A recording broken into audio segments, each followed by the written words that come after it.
Godzilla é sem dúvida o rei dos monstros, uma criatura que desafia outras aberrações gigantescas e sobrevive até mesmo a ataques de bombas nucleares.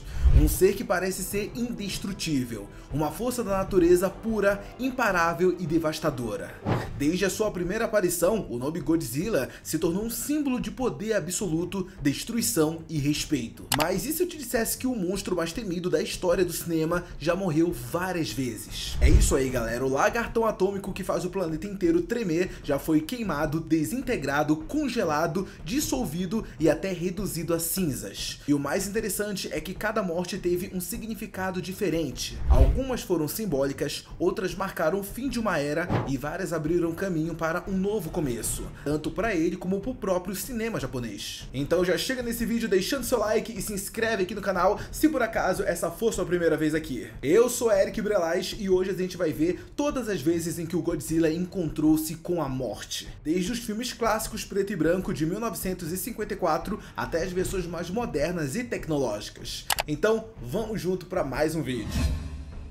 Tudo começou em 1954 com o filme original Gojira, um longa sombrio, melancólico e profundamente simbólico. O Japão ainda se recuperava dos horrores das bombas atômicas e de repente surge algo nas profundezas do oceano. Um rugido corta o silêncio e uma criatura colossal emerge das águas, coberta de fumaça, irradiando poder e destruição. Estávamos vendo pela primeira vez o Godzilla, a personificação do medo nuclear. Ele começa a devastar Tóquio. Trens, prédios e civis são destruídos pelo sopro atômico do monstro. Os militares tentam de tudo, artilharia, eletricidade, aviões, só que nada o detém. Cada explosão parecia que deixava ele mais furioso e até mais poderoso, parecendo até mesmo que a própria humanidade estava colhendo aquilo que ela tanto plantou. E é aí que entra o Dr. Daisuke Serizawa, o verdadeiro herói trágico dessa história. Ele havia criado uma arma chamada Destruidor de Oxigênio, capaz de eliminar todo o oxigênio da água e matar qualquer ser vivo em um raio gigantesco. O Dr. Serizawa sabia muito bem do perigo que essa arma significava. Ela era tão perigosa quanto as armas nucleares que existiam naquela época. Então ele acabou fazendo o seguinte, ó. Isso aí, calando a boquinha. Ele não falou nada, manteve isso em segredo. Mas diante de toda aquela destruição que ele estava vendo, ele acaba tomando uma difícil decisão, que era usar essa arma contra o Godzilla. Em uma das cenas mais emocionantes de toda a franquia, Serizawa desce ao fundo do mar, ativa o dispositivo e se sacrifica junto com o monstro.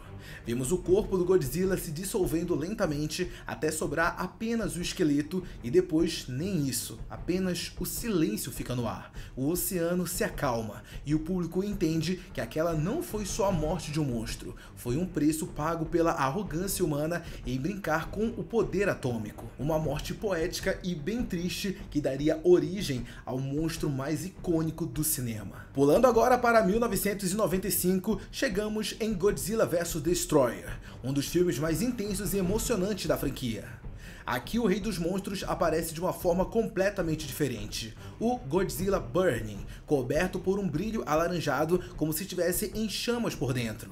Os cientistas percebem que algo está muito errado. A radiação dentro do corpo dele está saindo de controle e se continuar assim, ele vai explodir como se fosse uma bomba nuclear viva. E a explosão ela seria tão intensa que poderia incendiar completamente toda a atmosfera da Terra. Imagina só isso, galera, o planeta inteiro sendo destruído pela mesma fonte de energia que deu origem a ele. Enquanto o caos se aproxima, surge um novo inimigo, o Destroyer, uma criatura nascida justamente dos restos do destruidor de oxigênio usado em 1954. Ou seja, a arma que matou o primeiro Godzilla acaba gerando um outro ser mortal, uma reviravolta trágica e simbólica. Durante a batalha final, o corpo do Godzilla começa a derreter, liberando muita energia, tipo a níveis absurdos, só para vocês terem uma ideia. O exército até lança armas criogênicas tentando congelá-lo antes que ele exploda, mas logo o calor intenso aumenta tanto que o seu corpo começa a brilhar como um sol até se fundir completamente. E a cena, galera, é de cortar o coração. O Rei dos Monstros ruge pela última vez, sua carne se dissolve e o que resta é apenas um brilho intenso de energia. Quando tudo termina, o exército encontra algo inesperado.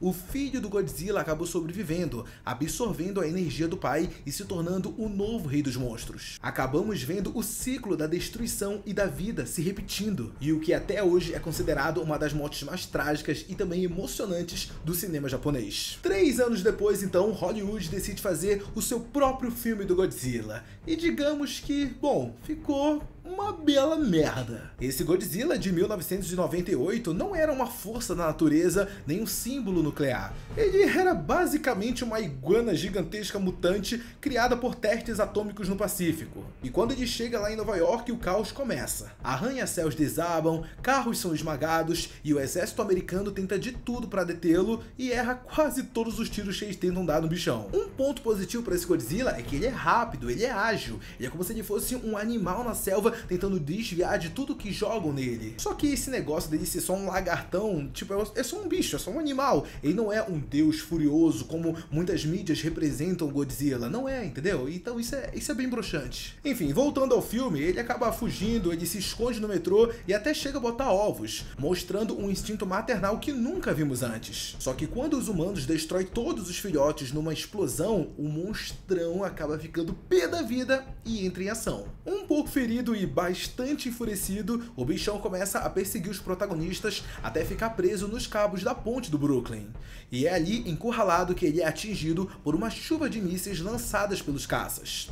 As explosões acabam iluminando o céu. O Godzilla cai e solta um último rugido olhando para a cidade, e esse é o fim do Godzilla de 1998. E por mais complicado que seja esse filme, é um negócio que tipo é difícil de ver, vamos combinar que essa morte ela é impactante, ela é um negócio que a gente olha e fica com uma peninha, sabe? Até porque a gente não tá falando de um monstro que só queria destruir tudo e que era pura maldade, não, a gente tá falando de um animal, de um ser que só queria botar os seus ovos e é isso, entendeu? Só queria viver. O Godzilla desse filme estava seguindo apenas o ciclo natural da vida dele, só que ele acabou sendo vítima do medo e também da destruição dos humanos. E um detalhe interessante é que em uma das cenas finais acaba mostrando que um dos ovos acabou sobrevivendo, mostrando que tem um outro Godzilla daquela mesma espécie ainda sobrevivendo dentro daquele universo. Diz aí, você ia curtir ter visto uma continuação daquele universo com aquele Godzilla bebê? Será que seria legal uma continuação em live action, para deixar claro? Comenta aqui que eu quero muito saber. Tá, mas agora vamos então para 2017 com o filme animado Godzilla Planeta dos Monstros.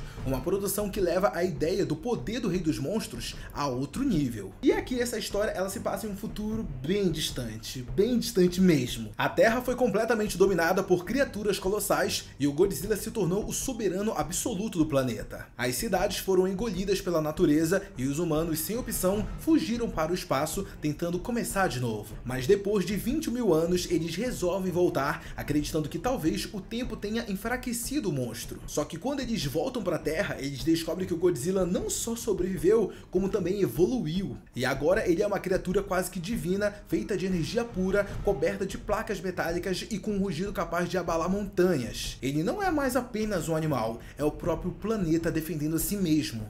Os humanos até acabam formulando um plano que é bem desesperado, que é o seguinte: o plano deles é atacar o órgão que gera o campo de energia do Godzilla e sobrecarregar o seu corpo para ter uma descarga eletromagnética. E o plano ele até funciona, só que parcialmente. O Godzilla começa a brilhar, o ar vibra e em um instante ele explode em uma onda de energia colossal. Quando a poeira baixa, a gente não tem nada, nenhum corpo e nem ossos, apenas um som distante do vento e o eco do rugido que parece vir do próprio planeta. Só que o plot twist de toda essa história é que eles descobrem que o Godzilla que ele matou não era o Godzilla original. O Godzilla original era muito mais bolado do que esse. Esse era apenas uma versão baby do Godzilla atual, entendeu? O verdadeiro Godzilla estava lá, gigantesco, 20 mil vezes mais poderoso e despertando logo depois do rugido de adeus da sua versão primeira. O verdadeiro Godzilla gigantesco, conhecido como o Godzilla Earth, que é 1000 vezes mais poderoso, estava lá, despertando logo depois, rugindo como um deus primordial. Ou seja, até quando o Godzilla morre, tem lá uma outra versão dele que vai substituir, e essa versão vai ser muito mais bolada que a última. Tá, mas agora eu quero saber de vocês. E aí, qual dessas mortes você achou a mais épica? A clássica de 54, com o sacrifício do Serizawa? A trágica explosão radioativa de 95? O fim melancólico do Godzilla americano? Ou a morte do Godzilla Earth Jr.? Deixa aqui nos comentários que eu quero muito saber. Não sai desse vídeo antes de deixar seu like e se inscrever aqui no canal. É muito importante a sua inscrição. Não sai desse canal antes de se inscrever para receber todos os vídeos. Muito obrigado a você que assistiu esse vídeo até aqui. Um beijo, abraço e até a próxima. Tchau!